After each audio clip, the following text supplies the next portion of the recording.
Salam jumpa kembali Bapak Ibu Saudara-saudari di Rema Meja Sabda Rabu 17 Juni 2020. Saat kita berada dalam situasi pandemi COVID-19, banyak yang terinfeksi positif dan sedang dirawat, banyak juga yang mengalami kematian karena pandemi ini.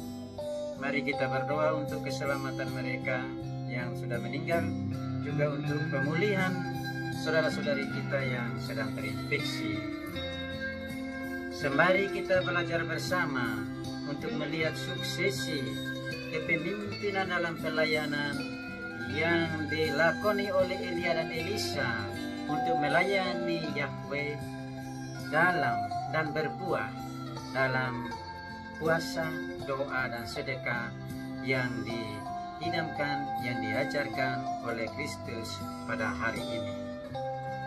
Bapak Ibu Saudara-saudari yang dikasihi Allah, pelayanan adalah hal mulia. Elisa, calon pengganti Elia, dipilih dan dipersiapkan Tuhan untuk itu. Maka Elisa pun belajar dari hidup dan karya Elia untuk menerima tongkat kenabian. Elisa tidak ingin ditinggalkan menjelang detik-detik terakhir hidup Elia. Pertama, bagi Elisa, perjalanan Gilgal ke Sungai Yordan menjadi momen baginya untuk melihat kuasa Allah, di mana Allah Israel yang akan ia layani menjadi Allahnya. Jika selama ini Elisa mengenal Allah Yahweh melalui pengajaran Elia, maka peristiwa di Yordan mengubah seluruh pandangannya dan ia semakin menyadari bahwa ia sungguh menggantungkan atau ia secara penuh menggantungkan diri pada Yahweh. Kedua, dari pihak Elia, bagi Elia kesetiaan dan kesungguhan Elisa untuk menjadi Nabi Allah semakin teruji kemurniannya. Bahkan permintaan Elisa akan roh Elia pun menyatakan keseriusannya. Pesannya bagi kita adalah bahwa Tuhan sendiri yang memilih kita untuk melayani Dia. Ada waktunya kita belajar selain dari tokoh-tokoh iman seperti Elia dan Elisa. Namun jauh lebih penting adalah belajar dari Yesus, Sang Guru Agung kita. Maka kita diajak untuk pekah akan peran kita pada zaman ini, dan menyambut pembentukan Allah atas hidup kita adalah hal mutlak yang perlu kita miliki. Ini mengandaikan kita sadar bahwa beriman pada Allah adalah kuncinya. Maka mari kita minta kepada Yahweh untuk mengajarkan kita berdoa. Bapa, ke dalam tangan-Mu kuserahkan seluruh diriku. Dengan itu, maka dasar dan tujuan dari hidup kita tak akan keliru. Kita tak akan keliru menentukan tujuan dan arah dasar hidup kita.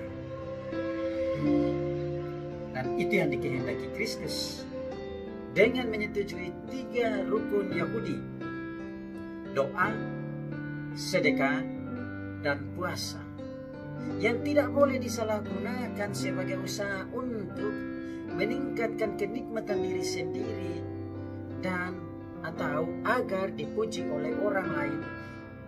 Ini akan berakibat pada hidup keagamaan kita sebagai suatu momen kemabukan rohani, sekaligus juga sebagai pameran kesalehan. Nah, motivasi kesucian seperti ini salah kalau begitu, dan ini yang dikritisi oleh Yesus hari ini. Kalau begitu, apa yang harus kita buat? Bagi Yesus, doa yang benar adalah doa yang merupakan suatu pergumulan, bukan kebiasaan, bukan bermain kata, tetapi kesungguhan pengalaman hidup yang timbul dan muncul untuk kemudian diungkapkan kepada Yahweh Allah yang kita imani.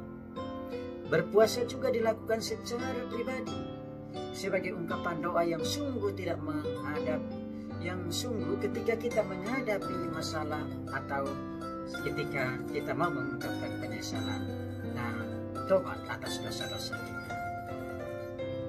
Karena itu maka puasa dilakukan oleh gereja untuk menyiapkan diri bagi misi keselamatan Allah. Kehidupan agama dan kerohanian mengandung aspek pribadi sekaligus juga aspek komunal. Karena itu, marilah kita renungkan dan tanggapi secara positif dalam cara hidup dan cara bertindak kita yang baik dalam kesiaran hidup di setiap waktu. Ketika hendak berbuat baik atau melaksanakan tugas, maka kita buat tanpa memperhitungkan apakah dilihat atau dan dipuji orang atau tidak.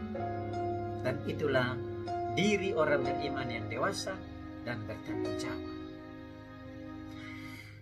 Berbuat baik merupakan value of being, yaitu bernilai pada dirinya sendiri serta memantapkan jati diri kita setiap pribadi.